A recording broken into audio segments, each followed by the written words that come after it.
what you presented. So what is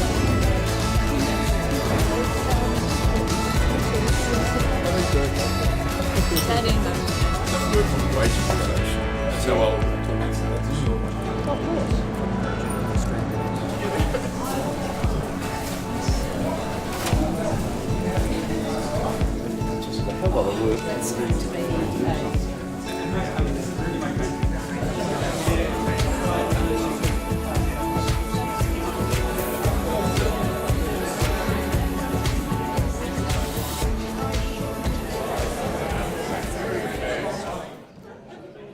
Good evening. Good evening. Welcome. Hello and good evening. My name is Greg Bamber. I'm one of the professors in the Monash Business School, and it's my pleasure to welcome colleagues, friends, alumni, practitioners in various industries, people from unions, government, a very wide selection. First thing, phones off, please. We are recording the event tonight, so we don't want any phone calls. And thank you very much for coming to this John Prescott Family Lecture. I acknowledge the traditional custodians of the land. Monash recognises and respects Indigenous Australians as the traditional owners of the land. In the spirit of reconciliation, we acknowledge and pay respect to the traditional elders, owners, and those past and present of the Kulin Nations, the traditional owners of this land.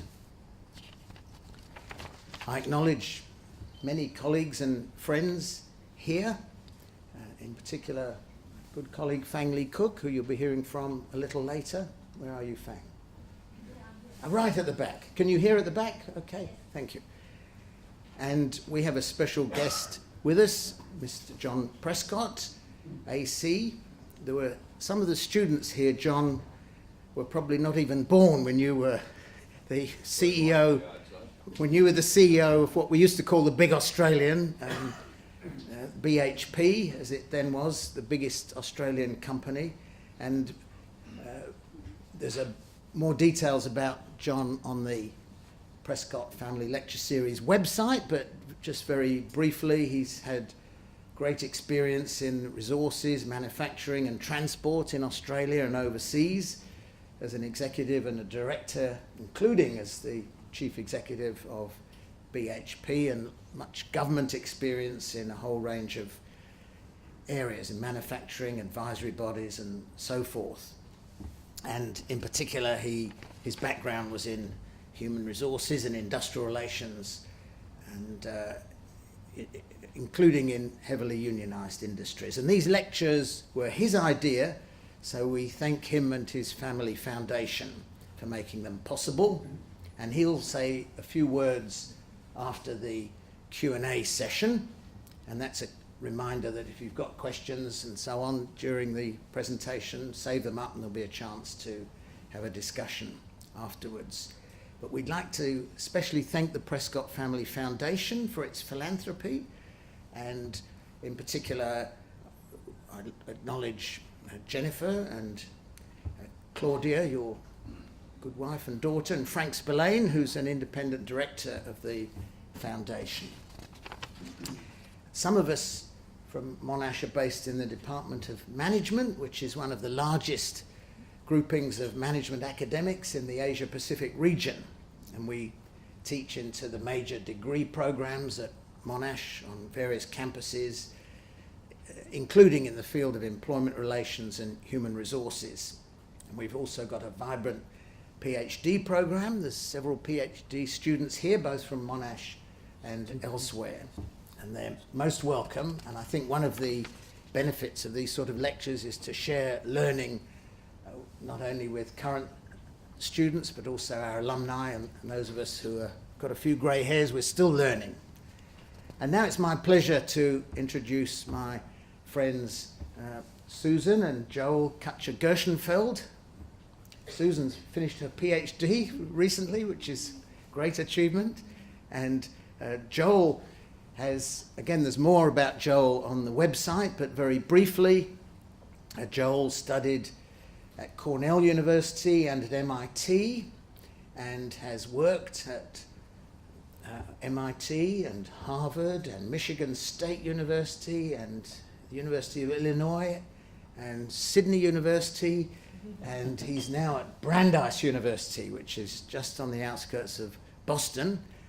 He's going to show some slides and has kindly agreed to make these available afterwards. And we'll put them on the website, and if you'd like to see them, you're welcome to have them afterwards.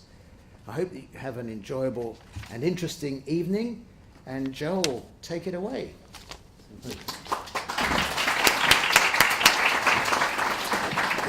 Thank you very much. Oh, is this yours? It is. Better switch it off. Yeah. Well, thank you. And it really is an honor and a privilege to be here. To begin with, I would like to also express my respect for the original owners of the land, elders past and present of the Kulin Nations, which spanned much of the area that we're in and occupied this land for over 50,000 years before we showed up. I also want to express my appreciation for John Prescott. It's really an honor to be delivering the Prescott Lecture. And what I promise today is to share with you new ideas. And to set the tone, what I'd like to do is to begin with a story. Each year for the last 14 years now, since the first Fab Lab, a space where people come to design and make things, was set up, each year leaders from around the planet who are involved in digital fabrication gather. And the gatherings are in different countries. This year it was in Santiago, Chile in August. And I had the privilege of being there, and we had a small workshop on stakeholder alignment, something you'll be hearing a little bit about in the world of digital fabrication. And as part of it, I put up on the screen the Fab Charter. We'll talk about that a little later. And instantly there were three reactions. One person in the room said, "The charter is useless." He said, "The Fab Foundation just accepted a $10 million gift from a large oil company, and it's not that we're opposed to the gift, but it was never discussed. And if the charter didn't set the stage for having discussions about major events like that, then it's not working." This was actually an Australian who spoke up and said that. Then there was a fellow from Belgium, and he said, "On the contrary, we have over 20 Fab Labs in the Benelux region, and I use the charter at least once a week, often daily, to introduce new people to the rules of the road. And the charter is as alive today as it was when it was first written over a decade ago." And the third person, who is from Ireland, said, "Actually, we don't even talk about the charter, but what we do in Ireland is we put Fab Labs at the intersection of Protestant and Catholic communities, and they become a place where people gather and bridge across boundaries to design and make things. And it's much less about the charter as it is about what's actually happening in the labs." So I tell that story for two reasons. First, just to set the stage that even though this is a talk about digital technology, there's a social side to the technology, and the conversation about the charter is one piece of that. I also tell the story for a second reason, which is most of you in the room are well equipped to have a conversation about how do you administer and govern relations under a charter or other rules of the game. And my aim in this talk, frankly, is to bring all of you into a conversation about technology with a particular expertise in labor and employment relations and other social sciences, as well as engineering and technology expertise. So I have two challenges in my remarks today. The first challenge is to persuade you that things that are almost imperceptible in your everyday life, some of you, how many of you have been in a Fab Lab or a makerspace or anything like that? So we have 2, 3, good, at least a few folks. We'll perhaps hear from your experience before we're done. But for most of you, what's happening in the world of digital fabrication is almost imperceptible, and my challenge is to say to you that within your lifetime, it will be transformative in work and society. That's my first challenge. My second challenge is to say that you can, and in fact must, engage with the technology now, not later. So those are the two things that I've set for myself as a goal. I'm going to start, and perhaps this is the way most Prescott lectures begin, with France in the 1400s. This is a French tapestry. This is a French tapestry from the middle 1400s. You can see it illustrates a monarchy. It has the military. There's even a church in the background. And the reason I show this is that at the time that this tapestry was woven was exactly around the time, the middle 1400s in France, that the word institution was first coined in any Western language. There's a Sanskrit word that precedes it, but in Western languages, the word institution was coined around this time. And what's remarkable to me is the church and the military and the monarchy, those institutions were 500 to 1,000 years old.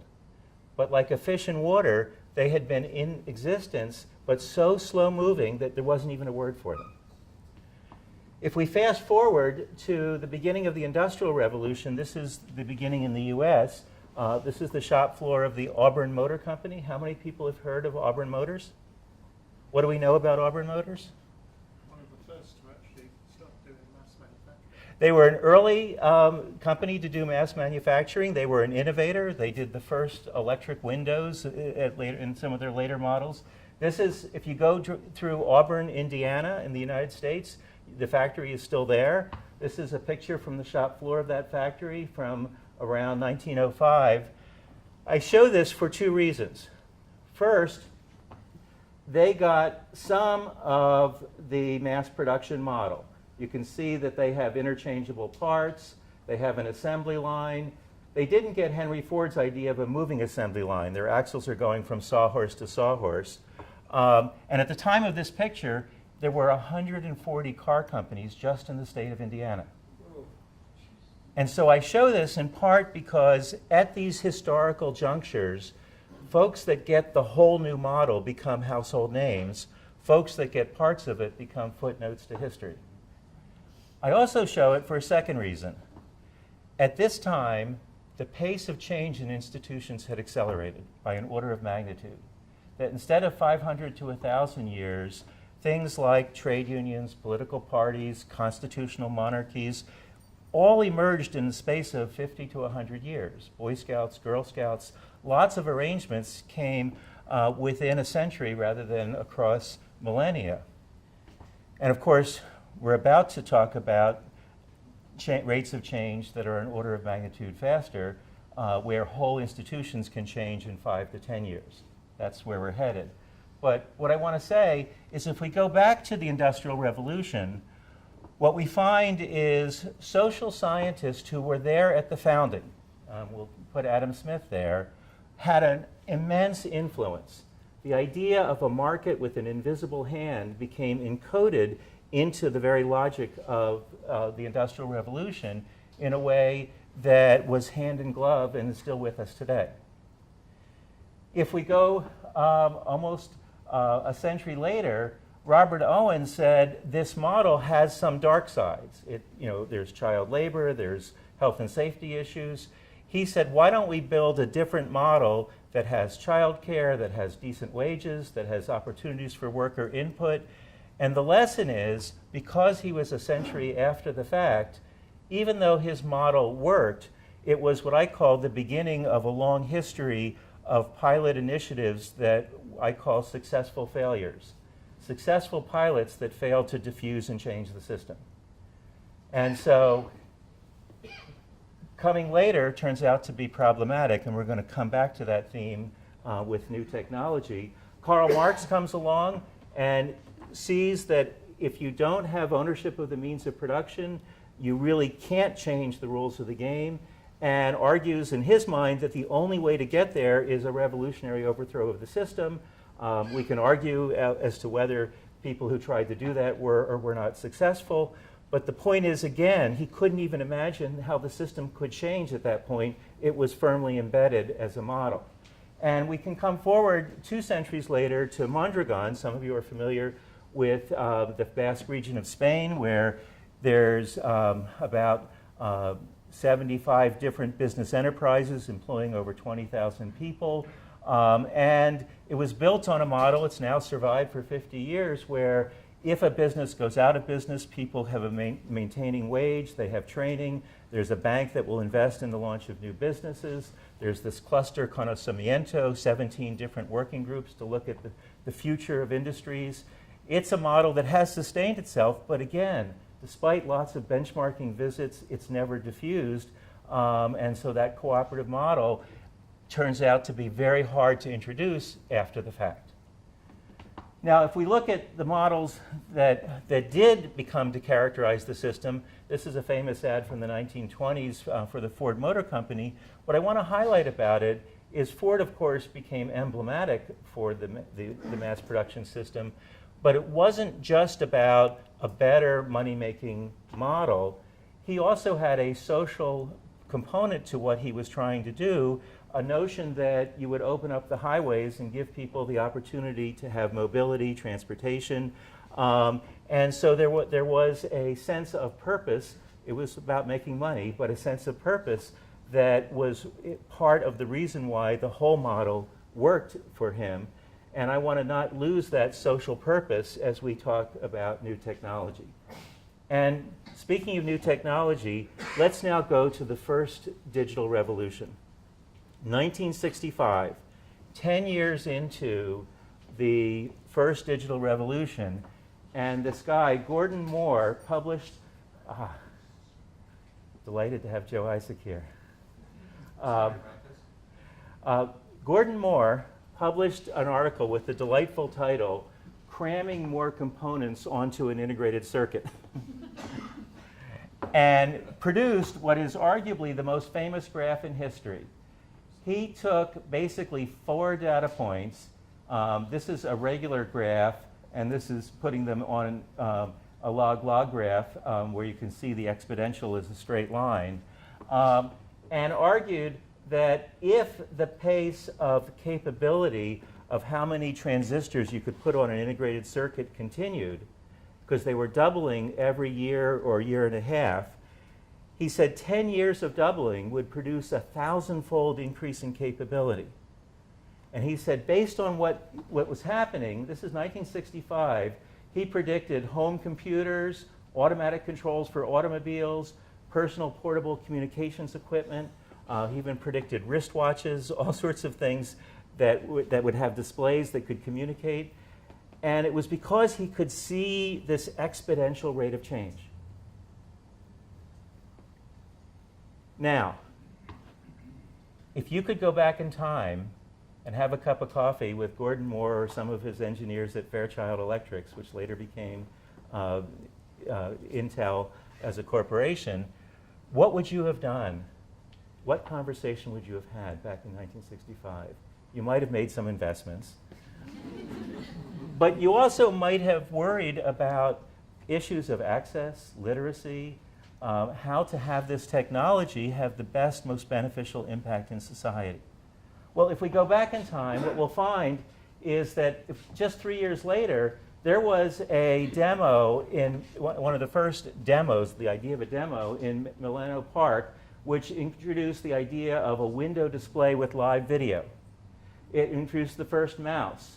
It introduced office furniture that was designed to be modular to match the technology. It had Windows, hypertext, video conferencing, word processing. It even had a social-minded person, Stuart Brand, the founder of the Whole Earth Catalog, who was in the conversation. It's, of course, historically now referred to as the mother of all demos. But the technology was visible in the 1960s. So who was paying attention? Well, there were some folks, socio-technical systems folks, who were paying attention. Eric Trist said that we're moving to a different kind of society, a post-industrial society. He said there was no guarantee of our safe arrival, but that it would require a new mobilization of the sciences. The Emorys, Fred and Marilyn. Marilyn is still with us, by the way. I was talking to some colleagues at the Fair Work Commission, and they have these new approaches initiatives for cooperative and productive relations, and a new file was just done in which she's the outside consultant working with the folks, which is extraordinary. But in 1976, the two of them said the future is already here, it's just hard to see, and that essentially these networks and capabilities will empower people to have influence that is remarkable. And so now the question is, if people were paying attention, did we do something about it? Well, the answer is there are a lot of social science forces that make this difficult, even at this early stage, to influence what was happening with the technology.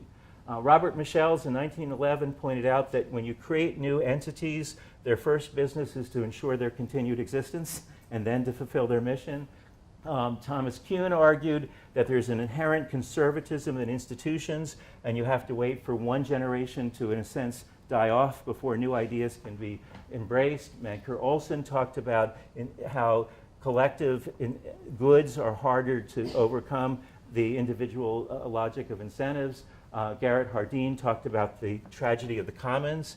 And of course, Paul David talked about how once you set things in motion, they tend to stay on that path dependency. And so, if we look at the technology, and so this is what happened with Moore's law, this is not the log graph, this is the actual plotting of transistors on an integrated circuit board. For a long time, it was not visible, but it was on this exponential trajectory. That's the nature of exponentials, that it takes a long time before you hit the knee of the curve, but once you do, hold on. And so, sure enough, the technology has now grown to where 50 years later, it's a billion-fold increase in capability. If you look at the access to the internet, however, because we're talking about digital computation and digital communications, the growth, it's remarkable. In an early draft of the book, which I'll be talking about, co-authored with my two brothers, we shared it with one of the internet pioneers, Vint Cerf, and he and we had a line saying, we've only reached half the world's population. And he said, geez, Bloop, in 30 years we only reached 3.5 billion people. What's wrong with that? But the point is, and here's the point, is the technology is capable of reaching everyone on the planet. What's in the way? It's institutions, it's policies, it's arrangements of various kinds. We had to wait till 2015 before President Obama said the internet is a necessity, not a luxury, for jobs, for healthcare, for civic engagement, for any number of things. Why weren't we having that conversation back in 1965? Essentially, the argument that I'm going to make today is it's still crucial to engage those issues with the first two digital revolutions, digital communication and digital computation. But like the first industrial revolution, 50 years after the fact, it's hard to influence the underlying algorithms, embedded assumptions, the things that are sort of part and parcel of the technology. What we know about digital communication and computation is that they bring us these computers, this technology, but they also have online bullying, they have winner-take-all kinds of assumptions built into the business models, and digital divides that are deeply problematic, and all sorts of other concerns. It's harder after the fact to get there. I'm going to now talk about some technologies that are emerging where we can influence them early on. And that's the journey that we're about to go on. Now, for this journey, there's a lot of technologies that are on the table.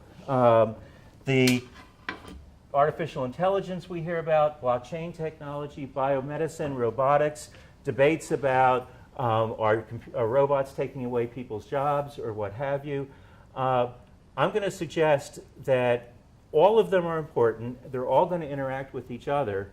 And in some unexpected ways, digital fabrication may be the most powerful of them all.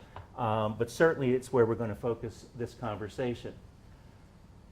We start with my brother, Neil, who had an NSF grant, a National Science Foundation grant, that required public outreach as part of the funding. And instead of setting up a website or doing a workshop, which is what most people typically do, he set up a fab lab in the year 2003. It was a small prototyping facility. And what you see here is now 12 years into the growth of fab labs, there are over 1,200 labs, and the number is doubling every year and a half. He went back to Intel, got Gordon Moore's original data, and plotted the growth of digital fabrication on the same plot, and it's almost identical. And so part of the story that I'm here to tell is we're still in the flat part of the curve where it's almost imperceptible, but if the trajectory continues, in 50 years we're looking at a billion-fold increase in capability. And that's where we need to figure out what to do. So Sherry Lassiter, who works with Neil in the Fab Foundation, has a pile on her desk of requests to launch a fab lab. And she noticed that every year the pile was getting twice as big. And that's where we realized that there's a parallel between Moore's law and what we're calling Lass's law. And it's not that we predict that there will be millions or billions of fab labs on the planet. We'll talk about how many there are likely to be. But like Moore's law, at a certain point, it's less about the actual transistors and more the capability, which is what's actually doubling. So it's the form and function to digitally produce things that will be doubling on a continuing basis. So this is Neil's 50-year roadmap. It starts with, like the computers, which filled entire rooms, fab labs that fill entire rooms. And we call this the community level. Each community might have its own fab lab. Later, in a few minutes, I'm going to talk about what happens when it gets personal computing and more distributed capability to manufacture, which is 3 orders of magnitude more broadly distributed on the roadmap, so millions rather than thousands. And then universal, like cell phones and pads, literally the ability to use digital materials to make things, which we will measure another 3 orders of magnitude in the billions. And ultimately, when it gets ubiquitous, which is like the Internet of Things, but now we're talking about programmable materials about 50 years out, and that's going to be measured in the billions, or in the trillions, and we'll say a little bit more about that. So, but first, let's talk about the first phase on the journey. If you walk into a fab lab here in Australia, you're going to see laser cutters, 3D printers. By the way, everyone talks about 3D printers, and they're important, but Neil would say the 3D printer to the future of digital fabrication is equivalent to the microwave to the future of cooking. That kitchens often have a microwave oven, but it's not necessarily the most frequently used thing. 3D printers can be slow. They have complicated consumable equipment. People use laser cutters, 3D milling machines, other 3D scanners, and other things more often. But this is a fab lab, and this is a picture of the distribution of fab labs around the world. They're in virtually every nation. And if we take a look at what they're doing, 3 years ago, the annual meeting of Fab Labs was in Barcelona, and the mayor of Barcelona and the city planner who were attending the conference made an announcement. They said, if we built digital fabrication capability on every street corner in the city, every neighborhood could design and make things. By the year 2040, they could envision the city of Barcelona being self-sufficient, breaking its ties with global supply chains and able to locally make what it needs. They still envisioned a city that's globally connected, but that's locally self-sufficient. There are now over a dozen cities in 2 countries that have signed the Fab Pledge that are also marching on this journey to be locally self-sufficient by the year 2040. So we did a global survey of the Fab community, and we asked people a lot of questions. One of them was, what's the most interesting thing you've seen made in a Fab Lab? So many of you would say, okay, what do you do in one of these spaces? And so I just picked a couple of examples. A lot of the labs are doing prosthetics because it's a one-of-a-kind thing that benefits from rapid prototyping technologies, but there's many other things that people are doing. We'll talk a little bit more about some of them, but the point is most of what you can imagine you can design and make with the technologies. You can't make hundreds or thousands of something, but you could make one of something for yourself. But here's that charter that I mentioned in my opening remarks. And even though there's a lot about the charter that is aspirational and still useful, some of the language on intellectual property and on launching commercial businesses, those of you who think about governance and rules of the game would look at that and say it's not particularly robust if that's all the rules that are there. And I would argue that the community of digital fabrication is moving faster than the social systems are, and that's in a sense the motivation for my talk, that there's work to be done around how we govern and interact and co-evolve with the technology. And I'll make it even stronger. This is for the HR professionals in the audience. Right now, there are over 1,000 fab labs, there's over 1,000 maker spaces. None of them are places of employment. So none of them are governed by the institutions to ensure fair treatment, health and safety, training and development, all the things that HR worries about. Now, as some of you know, I was Dean of a School of Labor and Employment Relations. We trained a lot of HR professionals. And I reached out to the alumni about 10 years ago and said, what will your work look like in the year 2020? And one of the alums said, HR may no longer exist within the four walls of a company. Like an insurance agent, each community might have HR professionals who ensure HR practices across the community as more of a fee-for-service arrangement rather than an employment within a company. And certainly if the work itself is now moving into these other kinds of spaces, that model may be a needed model because the work of HR is still important. It's just that there's not necessarily a firm organizational boundary within which it occurs. So that was the first 10 years of the roadmap. If we had seatbelts, I would say fasten them because it's going to get faster. Now we're moving into the world where we have thousands, millions of digital manufacturing capability on a more broadly distributed basis. And it raises questions about the very nature of work. Because the work that you're doing might not be paid work, it might not be in a given workplace, there might not be supervisors. Basic things that we think about as work may not hold in a world where, as Karl Marx said, people have ownership of the means of production.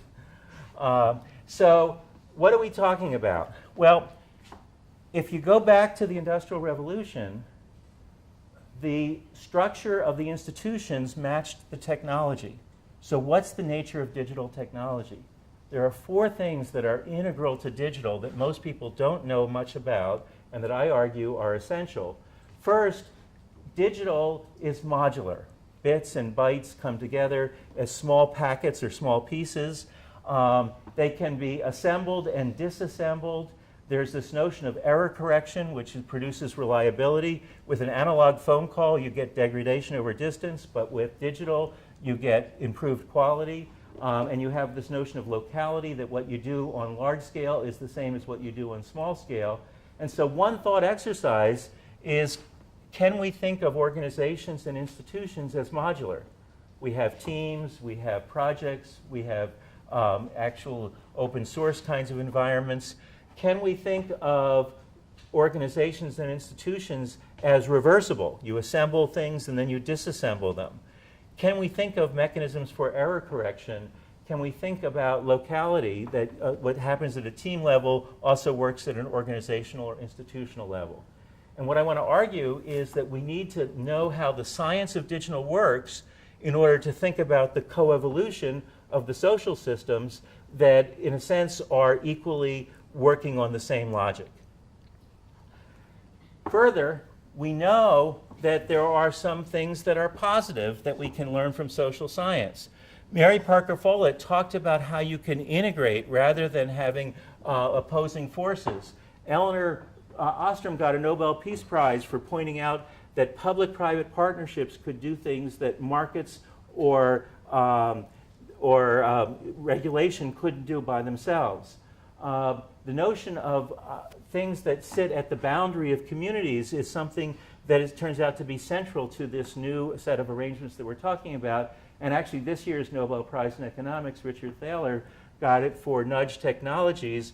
And what we're finding is that in online communities where sometimes you can have some very oppressive bullying behavior, small nudges of saying this is not how we treat each other in our community, or that was a really nice comment, that's what we want to do, can mean dramatic changes in the behaviors.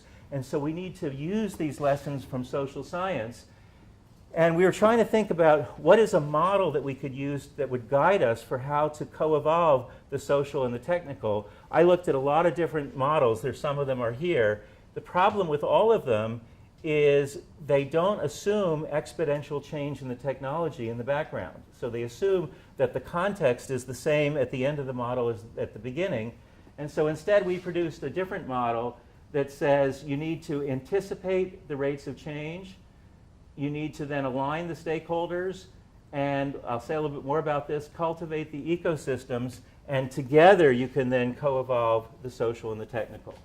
So first thing, anticipating rates of change. I went to one of the chief strategy officers at Intel and said, help us to understand the last 30 or 40 years of living with Moore's Law.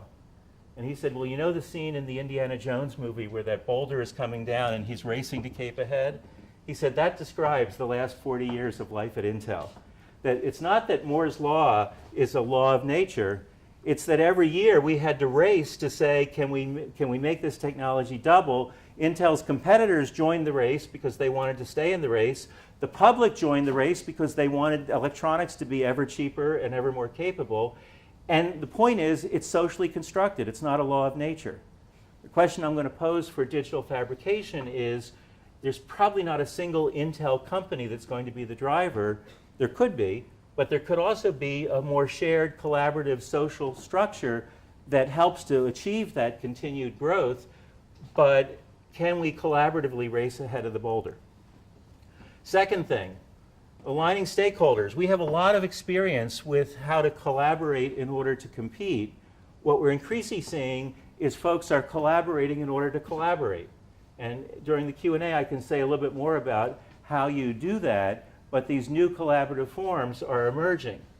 I also will say that a lot of people know about Wikipedia, Minecraft if your kids play games, or any of these digital platforms. What we know about are the visible founders who designed the platforms for the platform economy. We know about the millions of end users that are there. What we don't pay much attention to, but I think is crucial, is what my brother Alan calls the empowered and empowering middle. The modders of Minecraft, the editors of Wikipedia. There are people who get the vision and are force multipliers to drive it. And the future of digital fabrication will depend on a variety of platforms to share products, projects, various things. For this community, the platforms for governance, for mentoring, for sharing ideas for education are spaces in which we can play. And I would argue that if we develop platforms with values and assumptions that are positive and constructive, we will be co-evolving the technology in beneficial ways. Last things I'm going to do is just take you for a few minutes on the journey when we're at billions and trillions. This is a picture of a digital bridge built today with some folks from NASA, in which they have small modular components which this machine lays down in a way that produces a high-strength structure. That's digital materials. This is programmable materials. It's an actual airplane wing that you don't need aerons or flaps because the materials itself moves and rotates because you can program the materials. And the point is that when we get about 30 years out, we're talking about mining at the mine phase raw materials that we put into small modular packets like Legos that you can then assemble in multiple ways.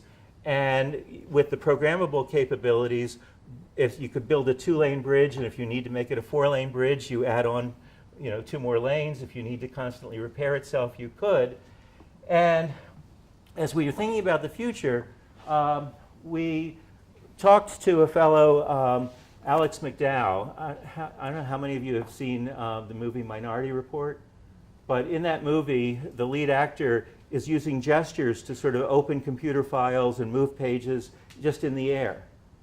That was an idea that was just that Alex McDowell and his team, Future Building Institute at University of Southern California, came up with as an idea. It's now a series of businesses that are doing it. And so it's part of a history of technology that becomes reality. And his technique is what we call what if, why not? What if you could change computer pages just by moving your hand in the air? So we asked people like Blair Shepard, what if people in Detroit, where he's got a 40-acre land with a series of fab labs that can make hydroponics for food and housing, what if people could work and spend less while creating and connecting more?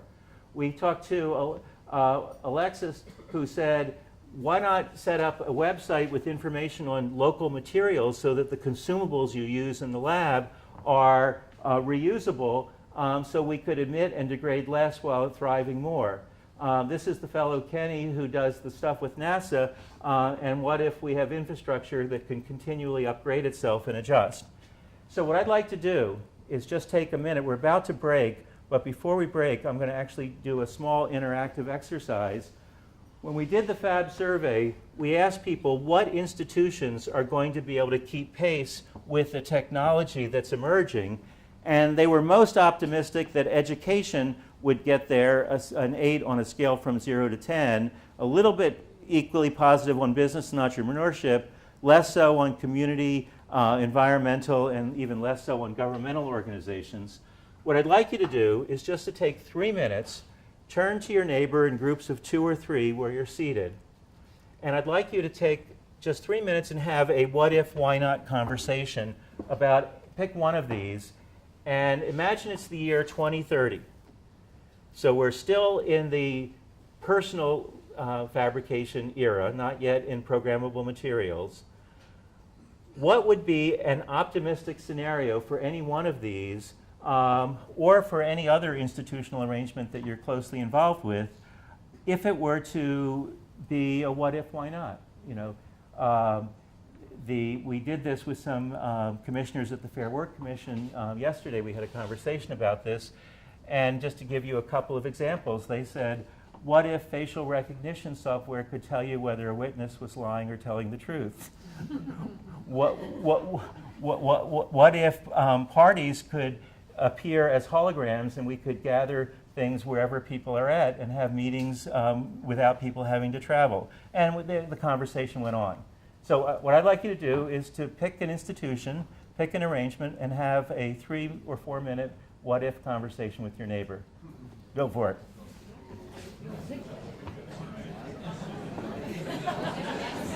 So I'm going to ask you to stop.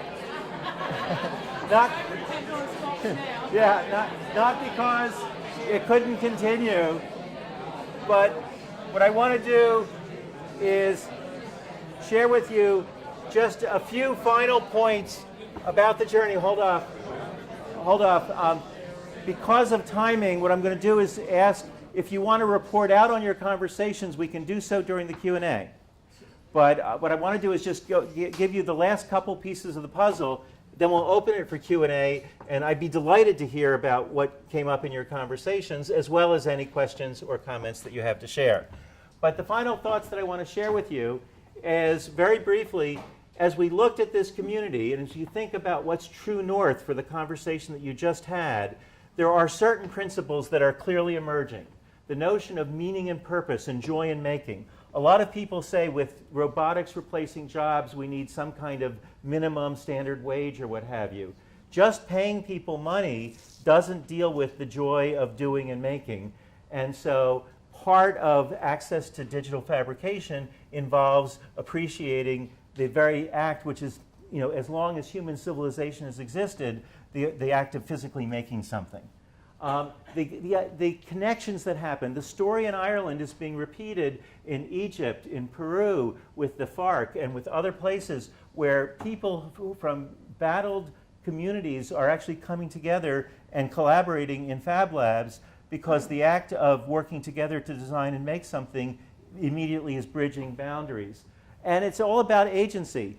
The debates that we're having about the algorithms that are built into Twitter and some of the other online communities are all about not having agency with the technology. We're early enough that we can talk about agency with digital fabrication, and ultimately it's about sustainability as well as connectivity. So to wrap it up, the motivation for all of this, my brother, who's this leader in digital fabrication, was inspired by the replicator in Star Trek. And in fact, at the end of that 50-year roadmap is the replicator, is atomic assembly. And if you go into his lab at MIT now, they're already doing atomic assembly, if you can imagine. But there was one episode in Star Trek where he asked for the Earl Grey tea hot, and instead it came out with some problem with the algorithm.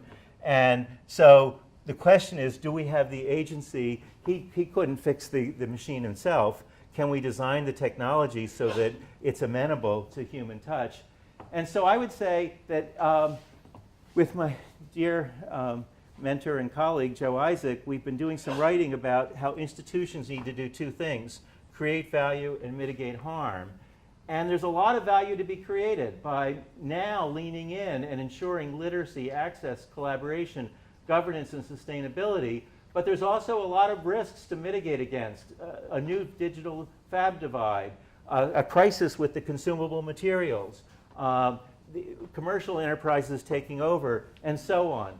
The bottom line, and this is the last slide, that we asked in our digital survey the fab leaders to say, in a word or phrase, how would you describe digital fabrication today? We just picked some from that were illustrative, and we then checked which country they came from, and they were literally from all over the planet. And what you see in their quotes is a vision of a future that is empowering, that's engaging, and that builds new societal capability.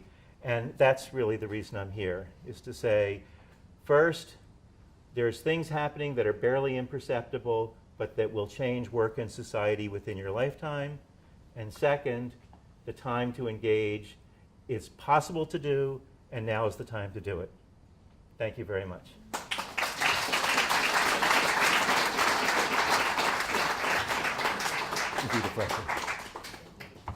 Thank you very much, Joel. And we've got some time for general discussion, possibly with matters that came out of the interactive discussion a moment ago, but possibly other things that you might wish to raise as well. So who'd like to begin the discussion? I can see three people. A microphone? Yes, yep, Yes. yep. Addy, I wonder if you can give a hold mic. your hand up, the microphone will come to you. Yep. And one to Jeff.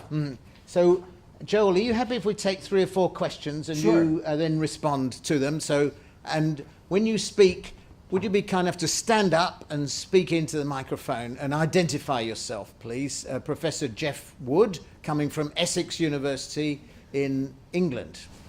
Just a provocative question.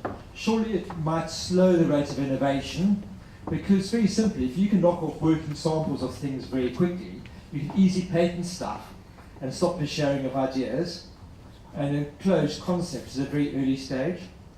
Okay, so the first question is, in a sense, if it's easy to do certain things, will that stifle innovation rather than expand it? Okay. And second question. So that's the second question. This will be the third if we bring the mic over here. Yep.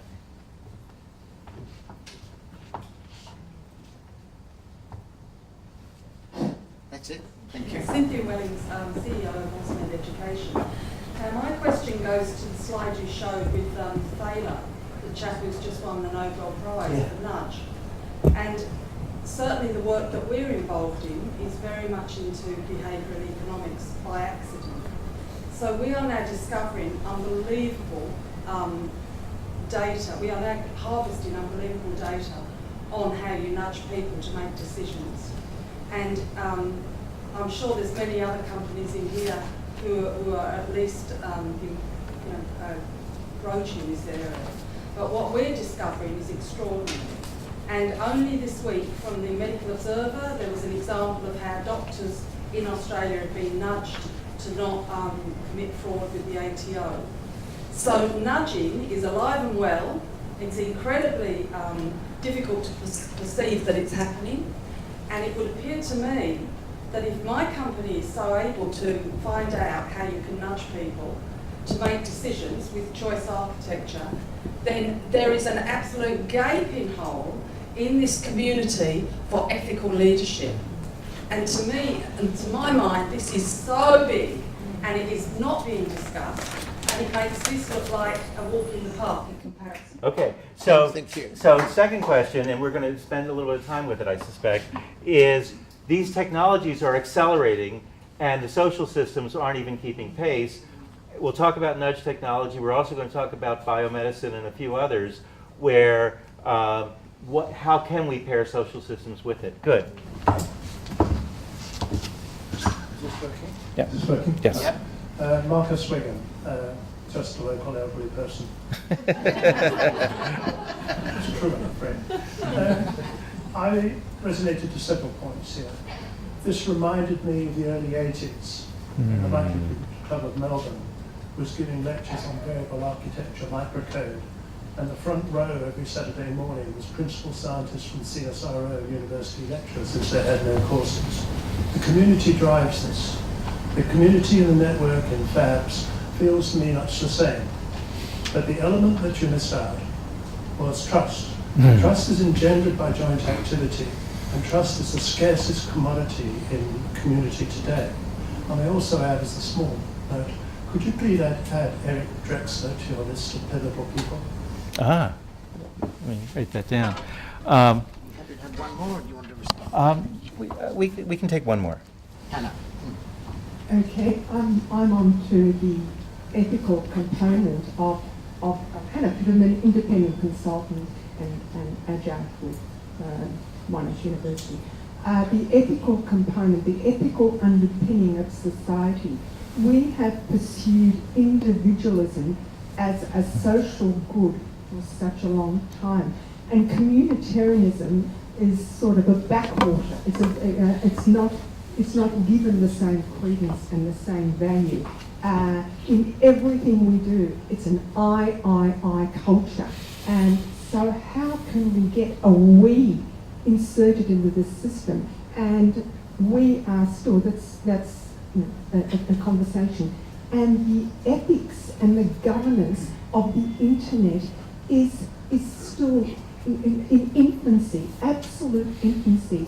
And the internet is moving at such a pace, and our ethics is so far behind, and the fallout is terrifying, and to the point that a lot of parents won't let their children use the internet, that the internet is something bad now. So how do we deal with this you talk about socio-technical systems. The technical is moving and the socio is still retarded.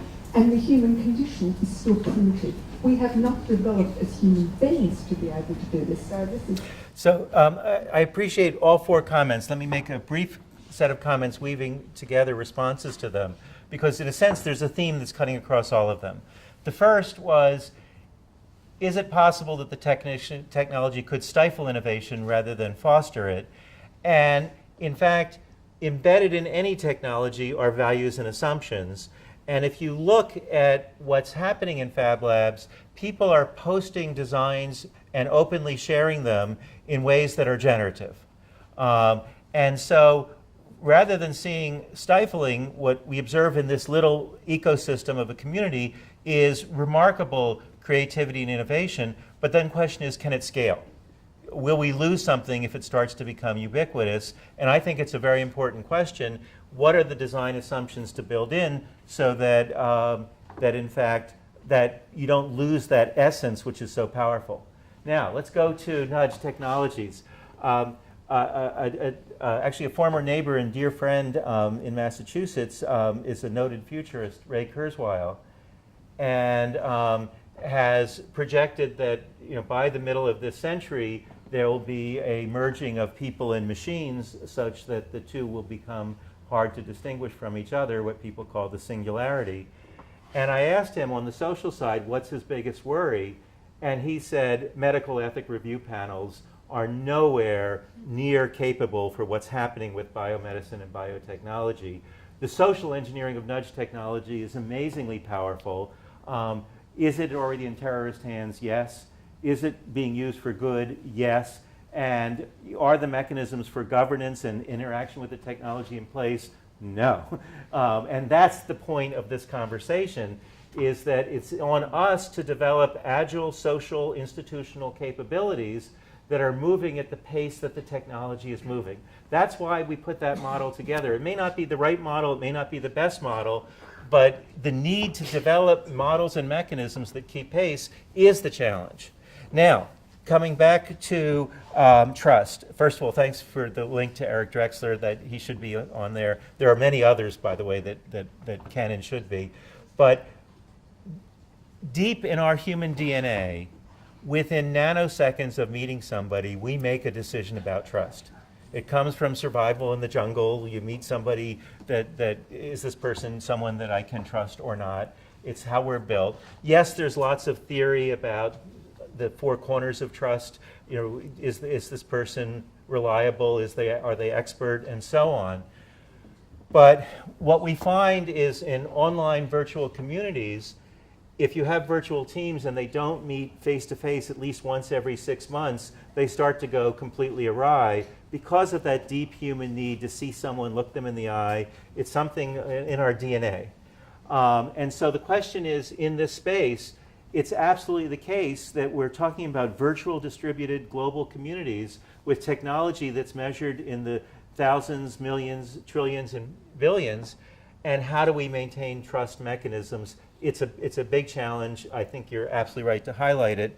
And the last thing is this winner-take-all individualism that got somehow woven into the first industrial revolution, and then reinforced and multiplied with the first two digital revolutions.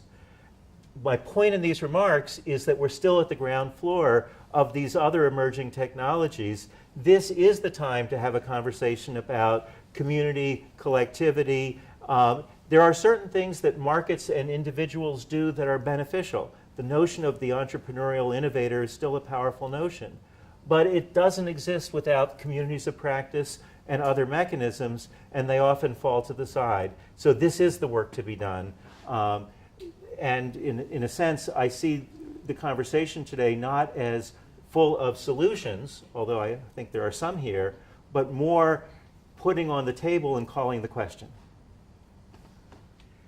Joel, I know there's other people wishing to ask questions, but I'm going to hand the microphone now to John Prescott, who's going to make some comments, and then we'll have an opportunity for informal discussion and interaction over a drink and some nibbles to carry on the dialogue, if that's okay. Indeed. So thank you very much. And you might like to take a seat for a moment.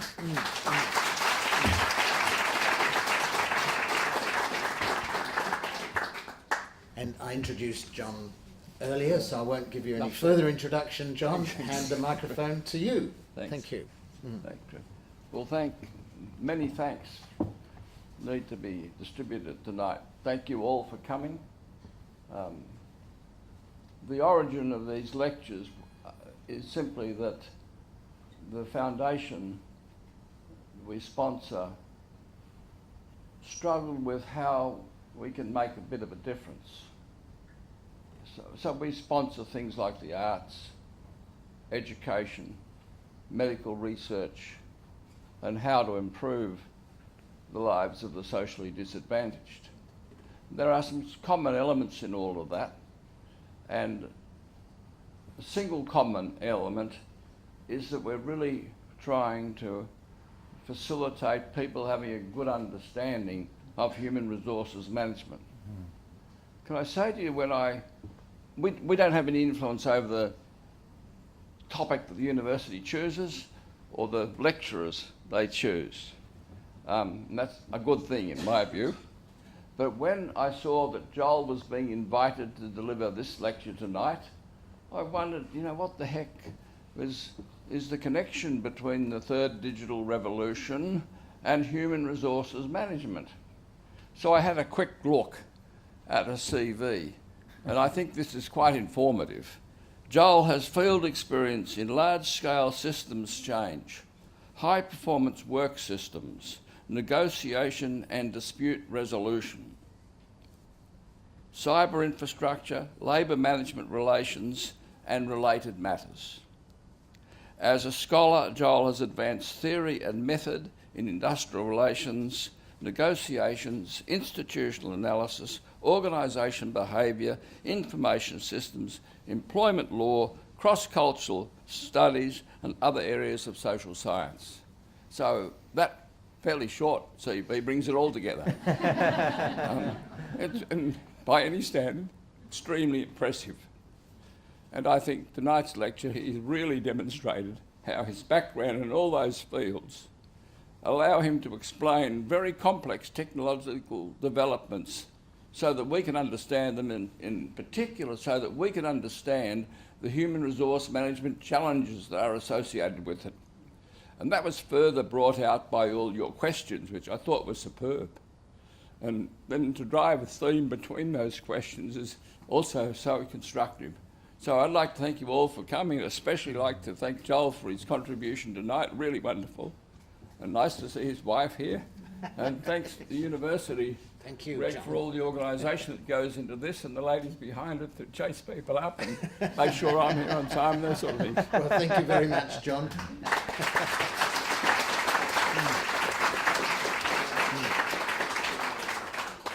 And now, to have the last word, I'm going to hand over to my good colleague and friend, distinguished Professor Fang-Lee Cook, who's also Associate Dean for Graduate Studies.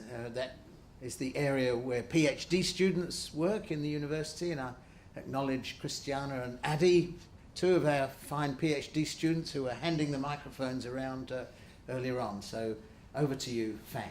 Thank you. Thanks a lot, Greg. I was given 3 minutes to say, to give a vote of thanks to people.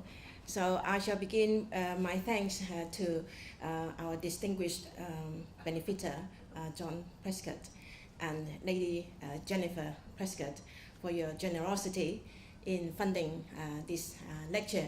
Without your generosity, we would not be able to hold lectures like this, not just this one-off, but every year, and twice a year, and not just here for us, but also in other universities in Australia. And many would say that industrial relations is in crisis, allegedly, right? Because we have been in crisis for 50 years, but still going very strong. But certainly with a high-profile sponsorship like this, it helps us to continue our dialogues and debates, and to help us to integrate human resource management, industrial relations, employment relations, and work in society and technology all together. And also, we are able to continue to bring together not just academics and not just our new generation of PhD scholars, our future researchers and scholars, but also create a forum for us to bring together policymakers and also practitioners. I was overhearing some conversation just before the event, and some colleagues were saying that academics are increasingly being marginalized, as if we don't matter anymore. And this is how the government see us, not just Australian governments, but all governments, allegedly. But with events like this, I'm sure we will continue to let our voice be heard at the highest level. We are continuing to make our voice heard and influence policy, and in all sort of fronts. Because of this kind of sponsorship and generosity, we are able to do more in the future. So I'm going to invite you to attend our lectures next year. So also, I would like to thank Professor Joe Gershenfeld for coming for such a long way away. And it's not the first time for me to hear Joe's lecture, and Joe came 3 years ago and gave the Joe Isaac lecture and also the PhD seminar, workshop, and also other master's class. And Joe's, I have attended those lectures, and Joe's speech, to me, I got very confused when the first time I listened to Joe. I said, is he a scientist or a social scientist or what? And after listening to Joe the 4th time today, I'm still confused. Because it is also profound and so many different things. And as John has given the brief CV about Joe just now, so you're able to bring human resource management and with all the other topics together. So it's really fascinating. So one thing for sure, I know that robots may be replacing a lot of people, a lot of jobs, and even sweatshop jobs in China. But by millions in a time, at a time it's like Foxconn. It's all introducing robots now in China, not workers. So human agencies may be replaced, but not intellectual agencies like this. So we will continue going on strong. I would like to also thank Joe's wife, Susan, for accompanying Joe to come all the way from the United States, not for the first time as well. So thank you for that. And also would like to thank our distinguished guests and visitors. Some of you coming from the United States, sitting further back, and from Japan, and also from the UK and other places. And also I would like to thank guests from interstate, like Russell, and also would like to thank guests from local. I know everybody has a very busy time, and thanks really for being able to come to join the event and to support Monash University, really. And just 30 seconds more in my speech, I would like to thank my good colleague, Greg. Greg has always been very enthusiastic in organizing lectures like this and to pull together, to enable us to join together for a stimulating time. And finally, last but not least, I would like to thank our event people for making this a reality. Thank you all, and hope you enjoy this evening. Thank you.